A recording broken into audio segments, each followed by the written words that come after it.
Bonjour et bienvenue sur l'espace dédié au site mécaniqueuniverselle.net.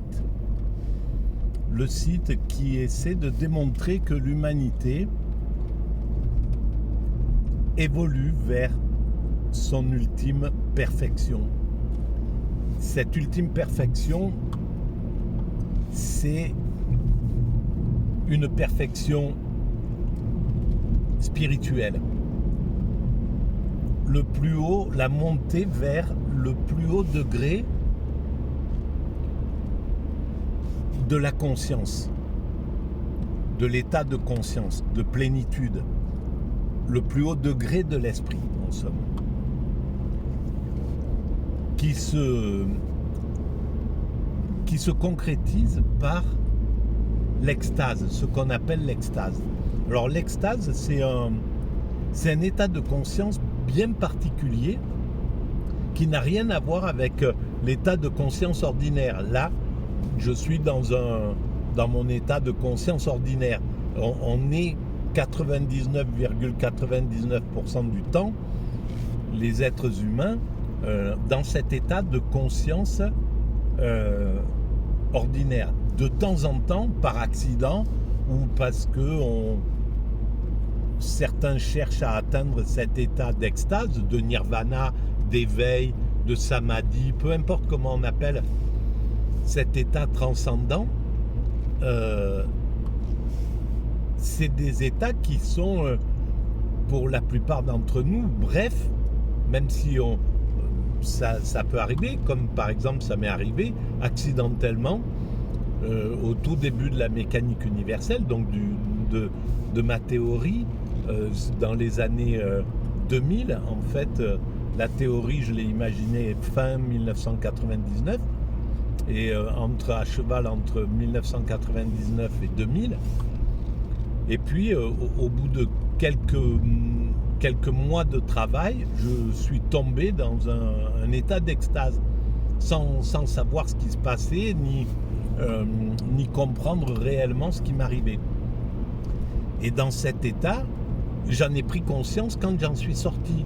Quelques mois après, en réfléchissant, en me remémorant ce qui s'était passé pendant cette semaine, ça a duré une semaine entière,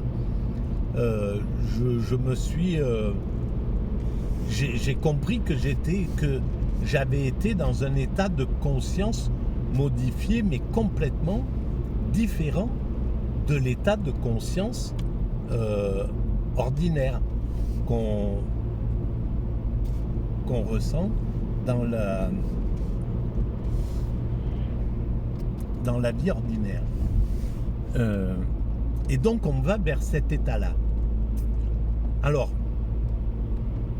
l'intérêt de prendre conscience de cette évolution, c'est que elle rend crédibles toutes les intuitions religieuses. Les intuitions, au départ c'était peut-être des intuitions, puis progressivement les hommes ont travaillé sur cette intuition, sur ce qu'ils avaient vécu. Vraisemblablement, les premiers hommes ont expérimenté, sans savoir ce qui se passait, cet état d'extase. Peut-être, moi ça s'est passé sans produits chimiques, sans rien du tout. C'est arrivé après une sorte de grosse angoisse, où un petit peu un pic d'angoisse qui a été brutal, et puis tout de suite après, sorti de cette angoisse, j'ai dit mais il n'y a pas de souci, je me suis dit t'inquiète pas, tout est parfait, c'est exactement ce que tu devais faire. J'avais envoyé des courriers, et j'ai tout de suite réalisé que c'était ce que je devais faire, qu'on ne peut pas faire autre chose, que tout ce qu'on fait en réalité c'est parfait, mine de rien. Et donc une fois que j'ai réalisé cette chose-là, je me suis trouvé dans un état de paix, de sérénité. Et comme le mois précédent, ça avait été un mois très intensif où j'avais Donc travailler toute la structure de la mécanique universelle. J'y avais travaillé vraiment beaucoup, avec beaucoup d'intensité, en dormant peu, en étant vraiment dans cette effervescence mentale, en fait. Et ben, je pense que c'est le contre-coup de ce travail, etc. Bref, en tout cas, j'ai vécu cet état-là. Et je pense que des milliers d'hommes ont vécu ça, même les premiers hommes, il y a 50 000 ans ou 100 000 ans, après une frayeur ou après un état bizarre, ou peut-être après avoir consommé des champignons sans savoir ce qu'ils consommaient. Bon, bref, peu importe, se sont retrouvés dans ces états de conscience particulière et se sont posé la question. Parce qu'on peut très bien vivre ça et ne jamais s'en préoccuper, juste se rappeler qu'on a vécu cet état, qu'on s'est retrouvé en état d'extase. Et il y a eu beaucoup de gens qui m'ont écrit au tout début de la mécanique universelle. Beaucoup de gens, il y avait beaucoup de retours courriers et des gens qui disaient j'ai vécu ça, j'ai vécu cette expérience, ça n'a pas duré longtemps, mais j'ai ressenti ce que vous êtes en train de décrire, etc. etc. Donc,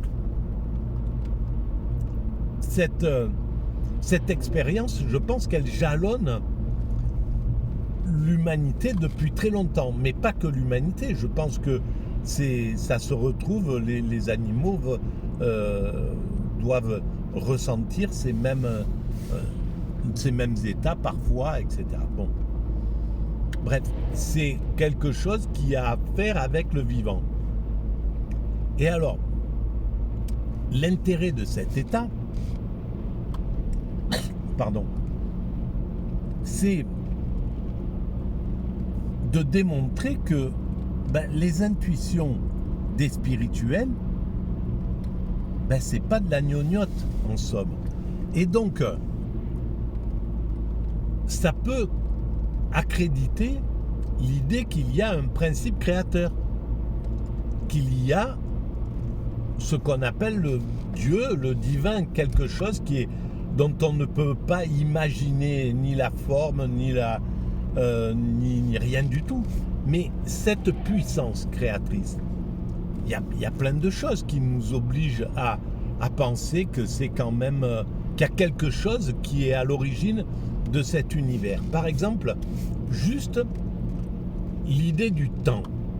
Le temps, d'après les scientifiques, après le Big Bang, quand la matière s'est concrétisée, la matière, elle était, d'après les physiciens, elle était potentielle avant le Big Bang, et puis d'un seul coup, avec ce Big Bang, avec cette concentration, une sorte de concentration de puissance qui va engendrer la matière, qui va faire que de ce vide va se créer la matière telle qu'on la voit, qui est basée sur du vide, qui est construite à partir du vide.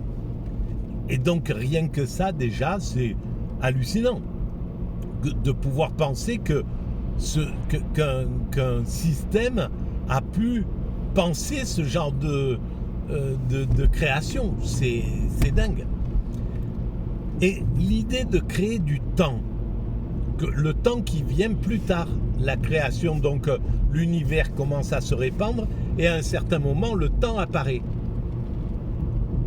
Mais alors, le temps c'est quelque chose de fondamental. Le progrès, si on peut penser l'idée du progrès, c'est grâce à cette idée de temps qui existe.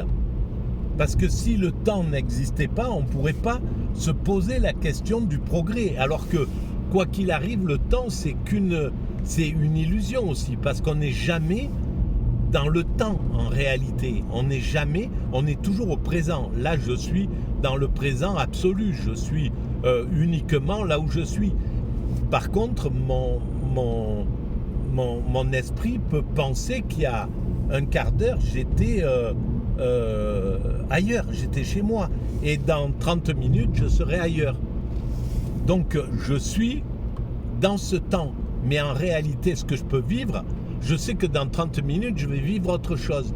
Mais en réalité, ce que je vis essentiellement, c'est ce que je suis en train de vivre là. C'est-à-dire l'instant présent que je suis en train de faire. Je roule, je parle, je fais, etc. Chaque seconde est là et défile. Et tout ce qui vient d'être dit part dans quelque chose qui n'existe plus. Même si c'est enregistré, c'est fini. Ça a été dit. Ce que j'ai dit il y a 3 secondes, c'est dépassé, etc. Je suis à nouveau dans le présent immédiat, mais dans cette curiosité qui est le temps. C'est incroyable. Donc, on peut imaginer que l'univers s'est créé comme ça, de façon... mais comment imaginer une telle intelligence, une telle perfection, un tel mécanisme incroyable, quoi, qui fait que l'univers aurait très bien pu se retrouver bloqué à un point où rien n'avance, rien ne bouge, tout est figé, et donc il n'y a pas besoin de temps, il n'y a pas d'évolution, il n'y a pas d'expansion. L'univers ne serait pas en expansion, la vie ne serait pas en évolution, etc. Et donc, pour que tout se déroule tel que ce principe créateur l'a pensé, il fallait imaginer quelque chose d'incroyable, quoi. Tout est vraiment incroyable quand on y réfléchit. L'apparition du temps dans la création, c'est que ça donne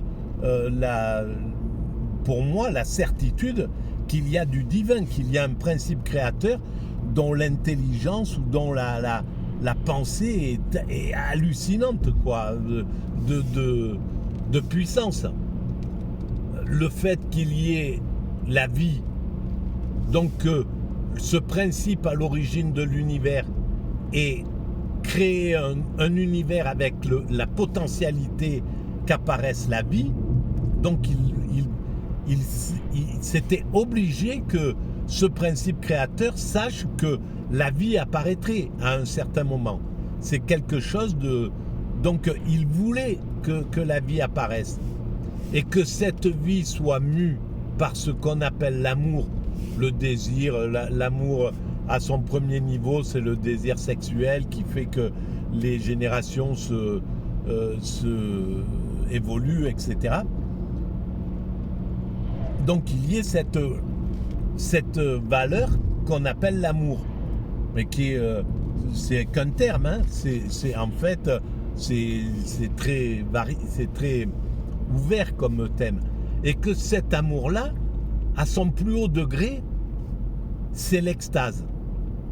Et l'extase, c'est plus du tout lié à la sexualité, au désir, aux pulsions, au plaisir. C'est lié à quelque chose de complètement différent.